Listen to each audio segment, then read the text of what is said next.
Hello guys, welcome to my mini vlog. तर मी एवढ्या दिवसांनी काय अपलोड नव्हतं केलं, माझी अपडेटच नव्हती भेटत. तर विचार केला घरचा मिनी व्लॉग तर बनवू. तर माझं केक खाण्याचं खूप मन होतं, तर विचार केला सुजी आणि रवा केक बनवूया. तर मी सगळं करायला लागलेली आणि दोघं ती मस्ती करत होती. साक्ष पण आलेला आणि त्याला मी साखर काढताना दिसली, तर तो साखर इकडे खायला लागलेला. 3दा साखर खाल्ली त्यांनी आणि हा तिसऱ्यांदा परत आला आणि मी थोडंसं दिलं तर मला सांगतो अजून टाक आणि अजून घेऊन गेला टाकून.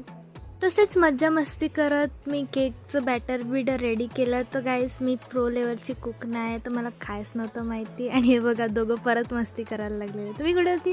हां, मी एवढी चांगली कुक नाही आणि म्हणून मी व्हिडिओ बघून करत होती, कारण नेहमी दीदीच करते, सुजी केक बनवते म्हणून.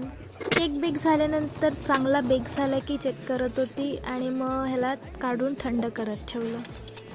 तर केक थंड झाल्यानंतर मग आम्ही टेस्ट केला आणि खूप चांगला झालेला. तर तसंच तुम्ही स्टे ट्यून आणि एन्जॉय करा. बाय.